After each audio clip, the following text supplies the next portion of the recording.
Hello friends, स्वागत है आपको अपने YouTube channel learn with Kamlesh Gupta में। आइए आज चर्चा करते हैं पठार। पठार किसे कहते हैं या कितने प्रकार के होते हैं और उत्पत्ति के आधार पे कौन कौन से पठार होते हैं। तो ये आप देखेंगे पठार जिसको हम प्लेटू भी कहते हैं अंग्रेजी में, या क्या होते हैं, किसे कहते हैं, इसको देखेंगे। पठार एक उठी हुई सपाट भूमि होती है। जैसे कि मतलब मैदानी स्थल से यह भाग ऊपर उठा हुआ होता है और सपाट होता है। यह अकेले आसपास के क्षेत्रों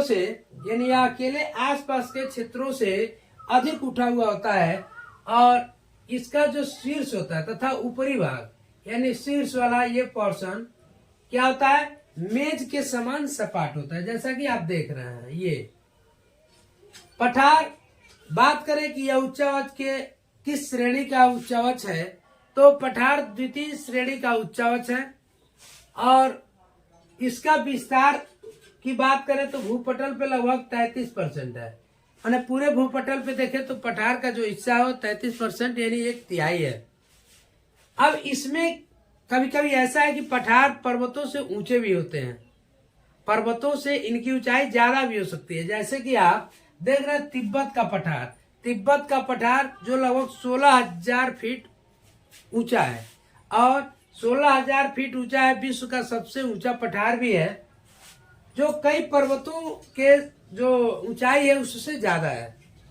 तो इनकी ऊंचाई कभी कभी पर्वतों से भी ज्यादा हो सकती है। जब मीटर की बात करें तो 4,875 मीटर। अब देखेंगे कि उत्पत्ति के आधार पर पठारों का वर्गीकरण कि पठार कितने प्रकार के होते हैं। तो उससे पहले प्यारे मित्रों, अभी आपने चैनल को सब्सक्राइब नहीं किया तो सब्सक्राइब कर लीजिएगा और वीडियो को लाइक कर दीजिएगा। आइए देखते हैं उत्पत्ति के आधार पर पठारों का वर्गीकरण। तो प्रमुखतः 6 भागों में हम इसको बांट के पढ़ते हैं। पहला है अंतर पर्वतीय पठार। अंतर पर्वतीय पठार किसे कहते हैं, तो वह पठार जो पर्वतों के बीच में स्थित हो। जैसे कि आप देख रहे हैं एक ऐसे इधर पर्वत और इधर पर्वत, बीच वाला ये यहाँ पे जो पठार मिलेगा आपको, पठार वही पठार क्या कहलाएगा, अंतर पर्वतीय पठार कहलाएगा। यानी पर्वत मालाओं के बीच स्थित पठार, यानी पर्वतों के बीच वाला जो स्थित पठार होगा वही आपका अंतर पर्वतीय पठार कहलाएगा। दूसरा आप देखते हैं गिरिपदीय पठार किसे कहते हैं या पर्वतपदीय पठार किसे कहते हैं। तो पर्वतपदीय पठार या गिरिपदीय पठार जब पर्वतों के तल पे और मैदानी भाग के बीच में हो। जैसे ये आपका मैदानी हिस्सा हो गया और ये आपका पर्वत हो गया, तो इसकी तलहटी में यानी यहाँ से लेकर के ये वाला जो पठार होगा, यह पठार क्या कहलाएगा, आपका पर्वतपदीय पठार कहलाएगा, जो पर्वत तल और मैदानी भाग के बीच में हो। यानी मान लीजिए ये मैदानी भाग हो गया, ये पर्वत हो गया, और इसके बीच वाला जो ये आप देख रहे हैं उठा हुआ भाग जो सपाट है, ऊंचा है, तो यही कहलाएगा, यह कहलाएगा आपका पठार और यह होगा पर्वतपदीय पठार। तीसरा है इसमें गुंबदकार पठार। गुंबदकार पठार का निर्माण कैसे होता है, जब ज्वालामुखी क्रिया होती है तो ज्वालामुखी क्रिया होने के फलस्वरूप, जैसे मान लीजिए ये ज्वालामुखी क्रिया हुआ, लावा ऐसे निकलता हुआ और ये चारों तरफ फैल गया।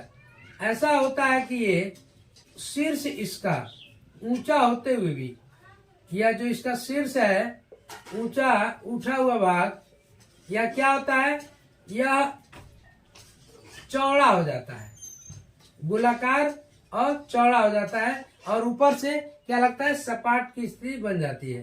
तो यह जो पठार कहलाएंगे यह गुंबदाकार पठार कहलाएंगे, क्योंकि यह गुंबद के आकार का बन गया रहता है। इसमें आपका एग्जाम्पल के तौर पे देखेंगे छोटा नागपुर का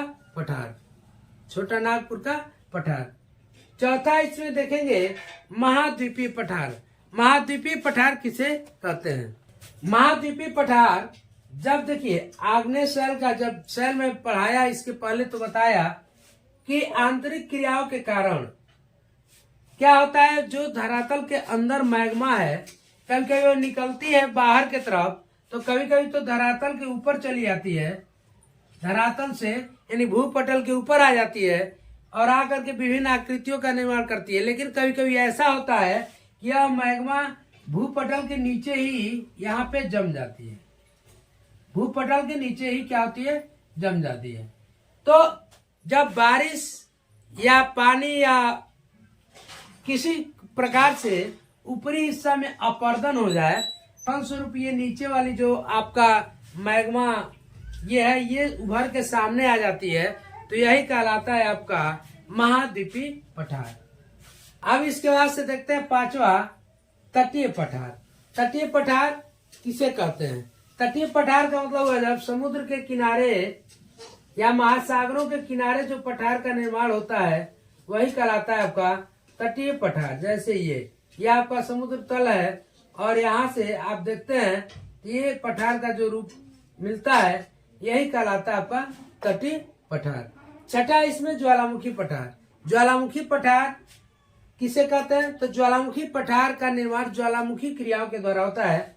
जैसे कि देखेंगे आप, ज्वालामुखी क्रिया ऐसे होता है, इसमें मैग्मा निकल करके और ये चारों तरफ अपना क्या होता है, ये फैल जाता है। ये मैग्मा फैल करके या काफी दूर तक ऐसे सपाट की स्थिति बना देता है, ये सपाट के तौर पे ऊपर बन जाता है। तो ये मैग्मा जब ऐसे बन जाता है, निकलता है इसमें से ज्वालामुखी क्रिया के फलस्वरूप, और यह उभरा हुआ भाग तो होता ही है, साथ ही साथ यह मैग्मा काफी दूर तक होकर के सपाट के रूप में निर्मित हो जाता है। तो यही कहलाता है आपका ज्वालामुखी पठार। जैसे भारत में दक्कन का पठार ज्वालामुखी पठार क्या उदाहरण है। यह क्लास कैसा लगा मित्रों? अच्छा लगा हो प्लीज प्यारा सा कमेंट कर दीजिए और मिलते हैं अगले वीडियो में अगले टॉपिक के साथ।